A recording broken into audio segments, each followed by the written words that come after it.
Namaste दोस्तों. Hope you had understood the volume of distribution concept in a very simple way in the last episode. अब episode 5 में हम बात करने वाले हैं factors affecting distribution. Before that I would like to make a small correction. एक मेरे से गलती हो गई थी जब मैंने आपको पी के ए के बारे में बताया था. पी के is the acid dissociation constant. ठीक है. It basically shows the acidity of a particular molecule.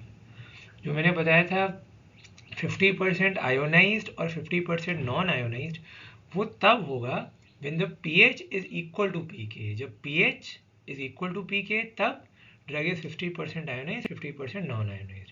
But pK basically acid dissociation constant होता है which shows the acidity of a particular molecule. तो फैक्टर अफेक्टिंग डिस्ट्रीब्यूशन है. पहला factor lipid water partition coefficient of the drug. दूसरा pK acid dissociation constant. Degree of plasma protein. मैं inverse relation बताया था, याद है ना.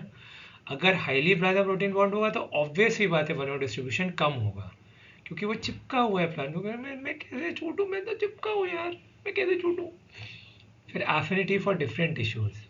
ठीक है, कितनी एफिनिटी होगी. अगर ज़्यादा एफिनिटी हार्ट के लिए तो वहाँ जाएगा, लिवर के लिए उधर जाएगा, एडिपोज टिश्यू के लिए उधर जाएगा. फिर fat is to lean body mass ratio, जो कि वेरी कर सकता है विद एज, सेक्स, ओबेसिटी. ठीक. फिर diseases like congestive heart failure, uraemia and cirrhosis. अब डिस्ट्रीब्यूशन से एक मिलता जुलता चीज़ है, दैट इज रीडिस्ट्रीब्यूशन. जैसे आपको मैंने गुलाब जामुन की मिठाई का डब्बा दिया, ठीक है. उसमें से मैंने कुछ गुलाब जामुन निकाल लिए, सपोज एक या दो निकाल लिए, ठीक है. वो मैंने किसी और को दे दिए, ठीक. और फिर थोड़े टाइम के बाद वो गुलाब जामुन मैंने वापस उस डब्बे में रख दिए. तो क्या हुआ, ये बेसिकली मैंने डिस्ट्रीब्यूट करके रीडिस्ट्रीब्यूट कर दिया उसको. ये इससे एक ये थोड़ा सा हो सकता है कंफ्यूजिंग हो. सिंपल सा कॉन्सेप्ट है. आपने कोई दवाई दी, वो दवाई पहले फटाक से जाएगी हाई ब्लड फ्लो ऑर्गन्स में. जो मैंने बताया था वाइटल ऑर्गन्स हैं, the brain, the heart and the kidney. इसमें तो फटाफट जाके पहुंच गई वो. अब उसके बाद जब इनका कंसेंट, क्योंकि हाई ब्लड फ्लो ऑर्गन्स हैं, तो इसमें जाएगी फटाफट और निकलेगी भी फटाफट. चली जाएगी, भाग के पहुंच जाएगी. और जब और भाग के पहुंच जाएगी और फिर भाग के वापस भी आ जाएगी. मतलब हाई ब्लड फ्लो ऑर्गन्स में जो आप देख सकते हो यहाँ पे ब्रेन, हार्ट, किडनी में फटाफट फटाफट जा करके पहुंच गई, डिस्ट्रीब्यूट हो गई.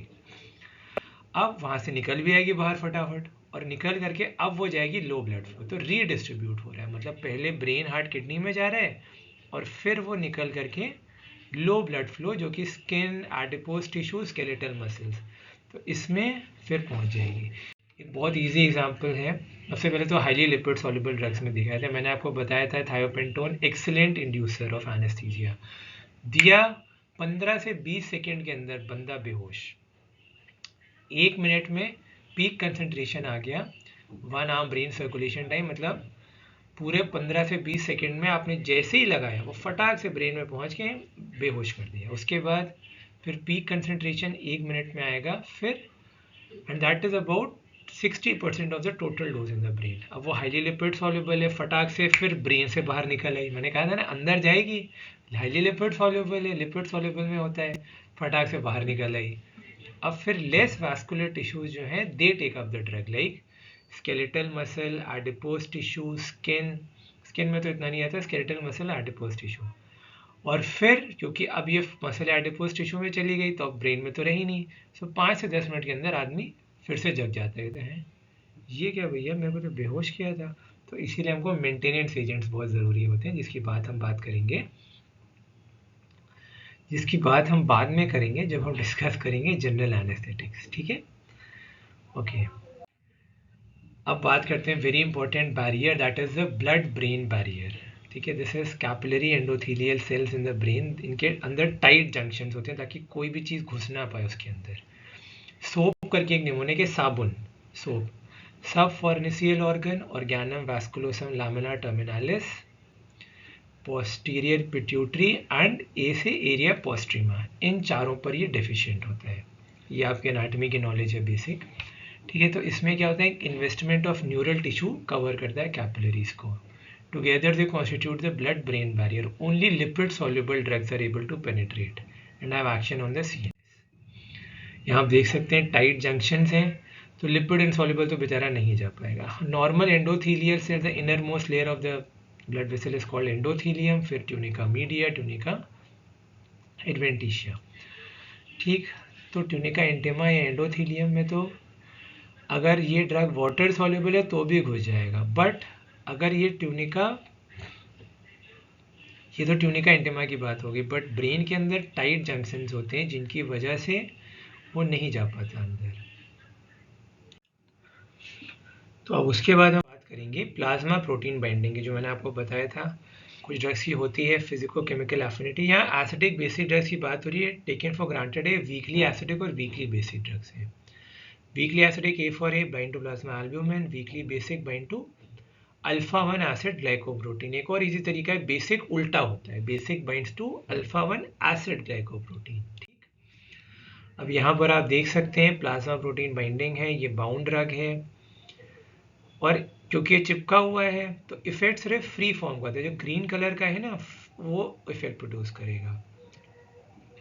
और दूसरा इंपॉर्टेंट चीज, कुछ ड्रग्स की हाई एफिनिटी होती है प्लाज्मा प्रोटीन की और कुछ लो होती है। तो जो हाई एफिनिटी ज़्यादा होती है, affinity is basically the ability of a drug to bind to a receptor.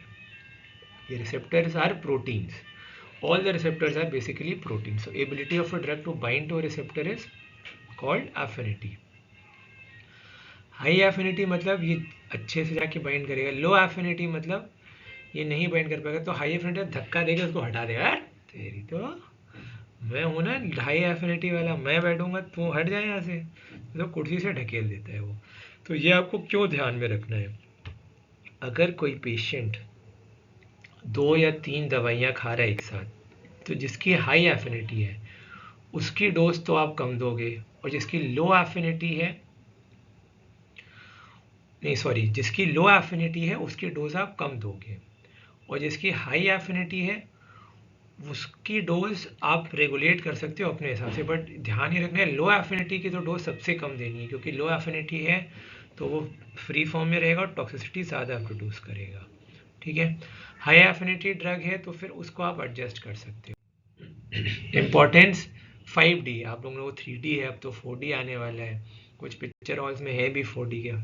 तो 5D में पहला D duration of action, drugs with high plasma protein binding obviously long acting होंगे। Distribution they stay in plasma, तो फिर obviously बात है tissue में जा नहीं पाएगा, चिपका हुआ है बेचारा प्लाज्मा प्रोटीन से। Displacement, low plasma protein bound drug can be displaced by another high plasma protein bound drug, अभी डायग्राम में देखा था। और डायलिसिस में not effective for drugs having high plasma protein binding, क्योंकि प्लाज्मा प्रोटीन चिपका होगा, तो अगर आप फिल्टर भी करोगे तो प्लाज्मा प्रोटीन चिपका हुआ ड्रग ही चिपका रहेगा, प्लाज्मा प्रोटीन भी फिल्टर हो जाएंगे, वो भी फिल्टर हो जाएंगे, तो दोनों के दोनों को तुमको फिल्टर नहीं करना भाई, क्या फ़ायदा।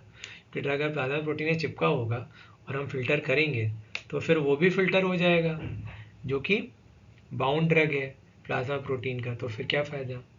सिर्फ unbound drug is not filtered, जो मैंने बताया था अपने प्रीवियस एपिसोड में।